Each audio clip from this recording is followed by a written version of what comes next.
Camille, venez me rejoindre.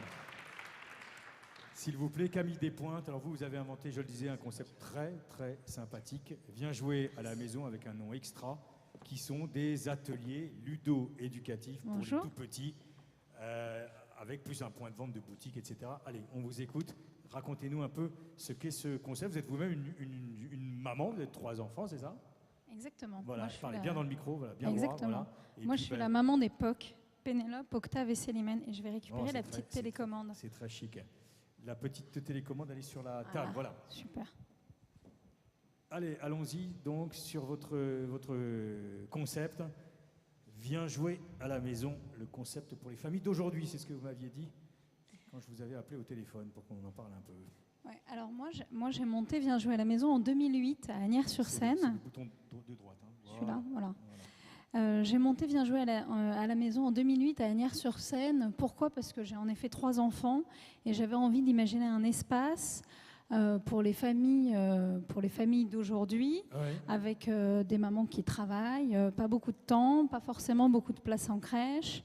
Et puis j'avais envie de créer de la proximité et du lien social. Et j'ai eu l'idée de créer cette boutique atelier où on a boutique atelier, boutique on vend exactement. Donc la partie boutique qu'on voit là, ouais. Et puis la partie atelier qui est volontairement assez neutre puisqu'on accueille les enfants de 0 à 10 ans et puis on propose aussi des activités pour les mamans.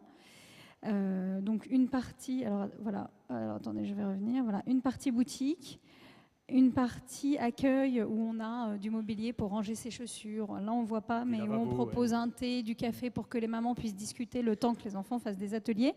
Et puis une salle d'atelier d'une 40aine de mètres carrés où on accueille tous les matins les enfants de 0 à 3 ans qui ne sont pas gardés forcément en crèche, parce que hélas en France, on est loin d'atteindre les 100% de places en crèche pour les enfants de moins de 3 ans. Pourtant, on est quasiment le pays le plus développé en la matière. C'est 20%. Hein. Ouais. C'est 20% aujourd'hui en moyenne.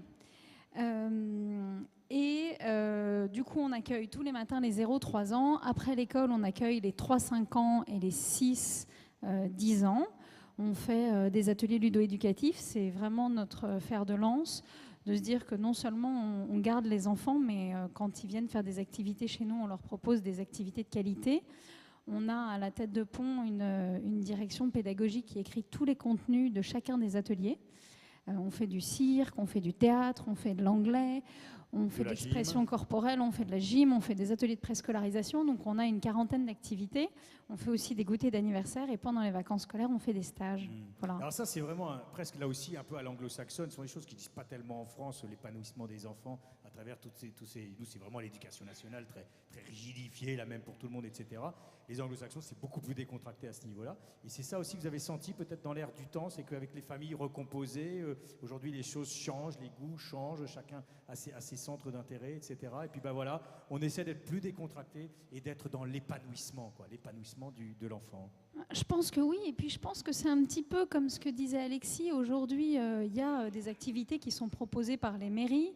Parfois, c'est dans des gymnases. Souvent, entre 2 activités, on n'a pas le temps de parler avec le prof de danse. Chez Viens jouer à la maison, on a un responsable de magasin qui connaît le prénom de chacun des enfants, qui sait comment s'appellent les grands frères, les grandes sœurs, les grands-parents, et puis qui est disponible 6 jours sur 7, avec une maman qui peut appeler en disant voilà, je suis un peu angoissée aujourd'hui, il avait mal à l'oreille, est-ce que vous pouvez faire attention? Enfin voilà. Donc c'est vraiment cette proximité, encore une fois, qui je pense est assez novatrice. Voilà, regardez un peu ce qui passe là. Effectivement, donc toujours avec de jolies couleurs, acidulées, etc. Tout un travail esthétique, évidemment.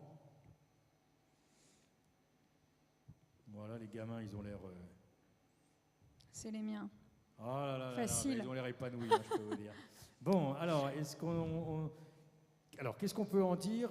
Déjà, moi, première question, comment c'est vu par les pouvoirs publics, comment c'est vu par l'éducation nationale, comment c'est vu par les collectivités avec leurs crèches, ce genre de choses qui souvent n'a pas eu bonne presse en France pour des tas de raisons, j'en parlais un peu tout à l'heure.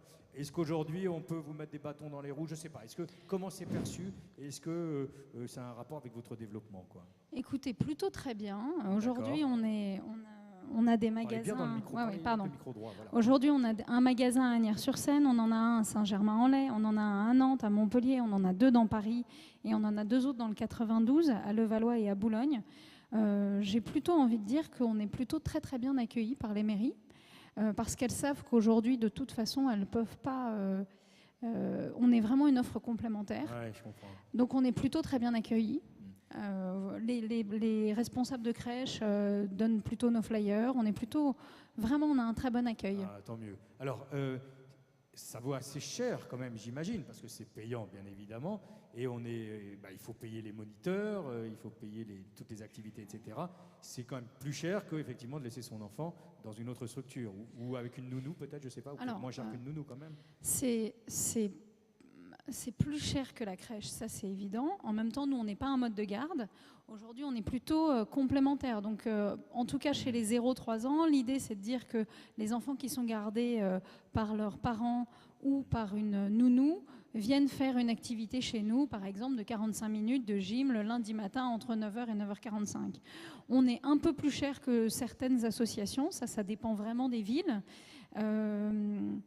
Mais la proximité, la convivialité fait que ça ne nous empêche pas d'exister, bien au contraire. Camille, est-ce que vous gagnez de l'argent question basique. Mais bonne question quand on est privé. Bonne question. Est-ce que tout ça a un coût quand même parce qu'il faut rémunérer les moniteurs, c'est ça? Agnières, le magasin. Voilà, Agnières, le premier magasin est rentable dès la première année, donc on a un concept qui fonctionne plutôt bien. Nos magasins en franchise, ils ont à peine 1 an d'existence, mais ils fonctionnent. On a plus, pour vous donner une idée, à Agnières, on a plus de 250 enfants inscrits qui viennent chaque semaine faire une activité chez nous. Goûter d'anniversaire, stage et ateliers ponctuels.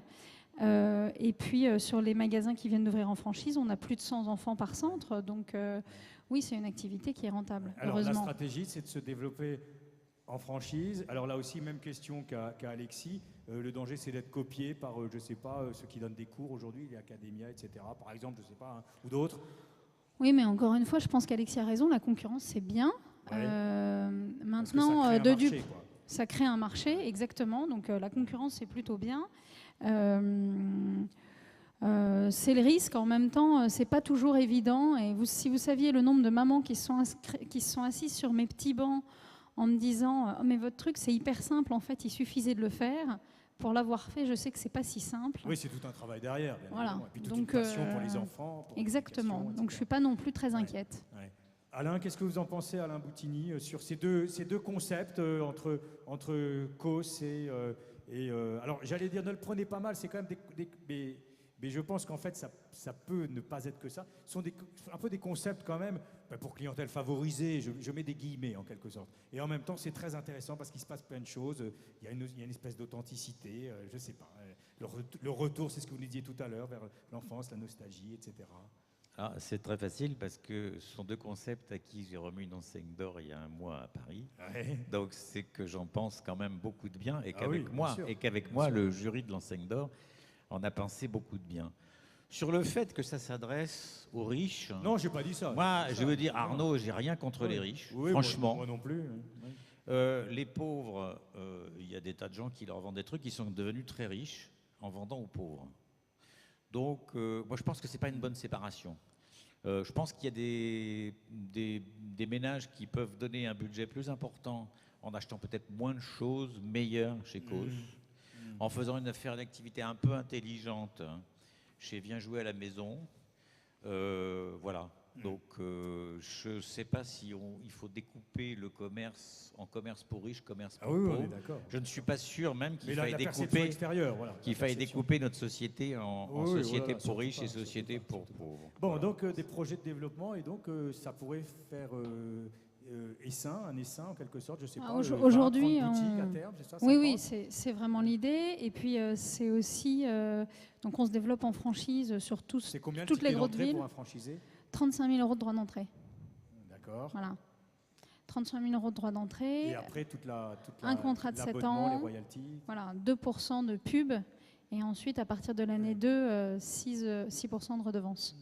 Oh, mais vous ne perdez pas de nord. Voilà. Mais c'est bien. Bah non. Allez, Mais vous savez, si vous voulez accompagner correctement des franchisés, si vous voulez être sur le terrain, si vous Oui, voulez oui. leur donner un pas de concept et mystère, un oui, savoir-faire oui, de bien sûr. qualité, à un Bien moment, il sûr, n'y a pas de bien mystère. sûr, il n'y a pas de mystère. Merci à vous Camille Despointes. Je crois qu'on peut l'applaudir. Parce que, alors, ce qui est assez amusant aussi, c'était donc elle était jeune maman. Vous étiez dans les médias, c'est ça? Dans la... Oui, je travaillais chez TV5 Monde. Oui, chez TV5 Monde, donc c'est pas mal le travail chez TV5 Monde. Et pourtant, pas mal. vous vous ennuyiez Un peu, ouais. un peu. Et alors vous avez décidé de... vous avez la passion des enfants, de toutes ces choses éducatives, de mettre tout ça en musique en quelque sorte. Ouais, exactement. Exactement. Merci à vous Camille pour donc cette belle histoire. Donc viens jouer à la maison. Allez Tom Wallis, venez me rejoindre. Alors on a déjà un peu défloré le sujet avec Alto Café. Il était bien votre barista, mais il a disparu pour. Vous avez vu. Bon, il faut que parce qu'on va en parler. Il faut que le